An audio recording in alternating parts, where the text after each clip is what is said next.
Now, the French Grand Prix doesn't particularly have a very good track record of hosting great Grand Prix, but let's see what these new 2022 regulations have in store for us this weekend. It is time once again to get your predictions in for this weekend's Grand Prix. Make sure you follow that link in the top line of the description to submit all of your predictions. But before we get on into my predictions for this French Grand Prix, we will go over the results of the Austrian Grand Prix predictions. So a huge congratulations goes to Fee for scoring the most points out of anybody this weekend. A whopping 42, that's one of the highest point scores we've ever had this year.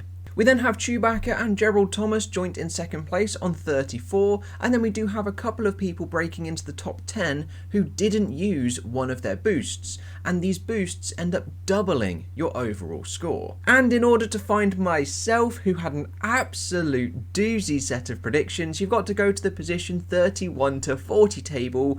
I scored 8 points. That isn't fantastic. And if we take a look at some of the stats for this weekend's Grand Prix, it was Hassan who got the most accurate set of qualifying predictions, the top 5 spot on. And then the most accurate race set of predictions goes to Car as well. Very good job for everybody who got accurate sets of predictions. But taking a look at the bold statements, we had one low risk statement coming true, and that was from Samveg saying that Latifi would not score a point. We then had five unique statements saying that Schumacher will once again score some points. They were medium risk statements. But if we now total up the leaderboard, we still have Evan Darcy leading the way, but they only have one boost left. Fee is just close behind in second place with 2 boosts remaining as Samveg moves up to third, but they have no boosts remaining. And then joint P4 is Danielle B sitting comfortable with 4 of their boosts remaining, joint with Hassan,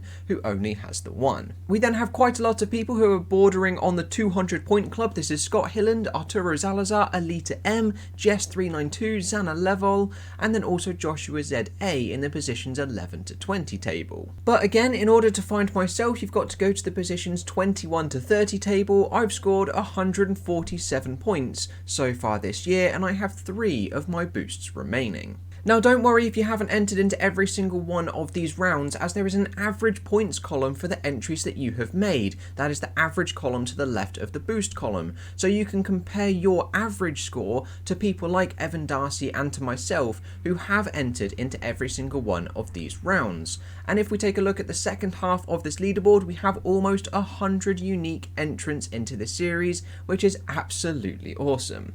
So once again, a big huge congratulations goes to all of those who have entered into the Austrian Grand Prix and this season so far. But without further ado, we are going to jump on now into the French Grand Prix Prediction Championship.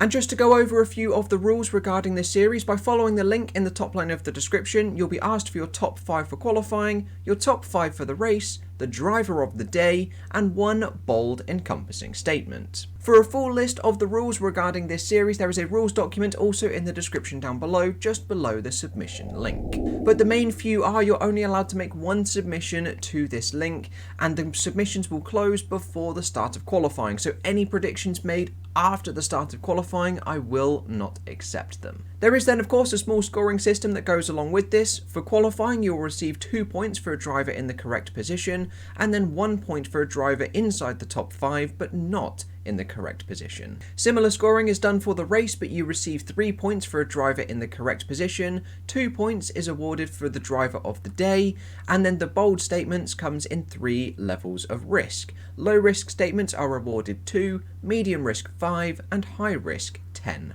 points. And then new for this year of 2022, we have the option to boost your score. You get 5 chances this season to boost your score for the race weekend, and if you do choose to use one of these boosts, you will double your overall score for the weekend. So with all of that out of the way, let me jump on into my qualifying top 5, and for pole position, I've gone for Max Verstappen. He has looked very quick all season long. However, the Ferraris are biting at their heels, and they did have the faster race car in Austria.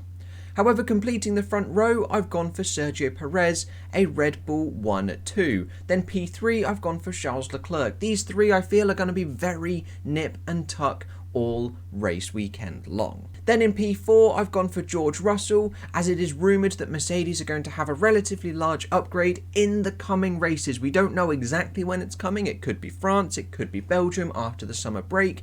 Who knows? But if they do climb a bit up that performance ladder, I would expect Russell to be there or thereabouts. And then in P5, the home hero, Esteban Ocon.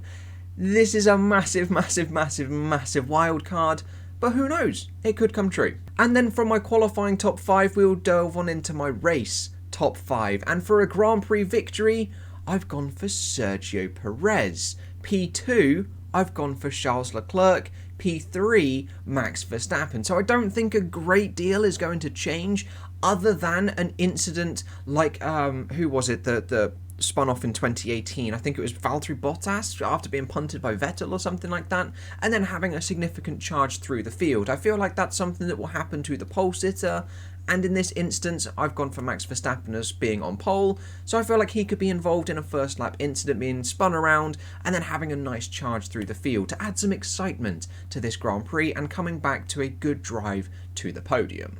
And then completing the top 5 in P4, I've gone for home hero Esteban Ocon. I'm not too confident, but I would really want it to come true. And then in P5, I've gone for Lewis Hamilton, as once again, I feel like George Russell could be involved in another first lap incident like he was in Silverstone. And that leads me nicely on into driver of the day, which is Sergio Perez.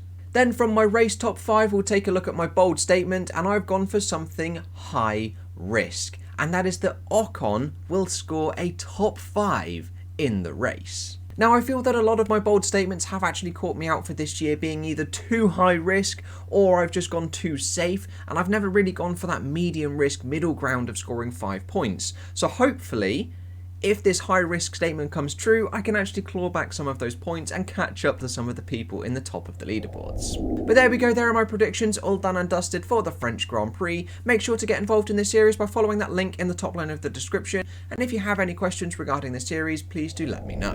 Now, I do have to give a massive shout out to Sue Dawson and to Elliot Crosson for their continued support for my channel over on Patreon. If you feel like my channel is worthy of your financial support, there are a range of options for you in the description down below.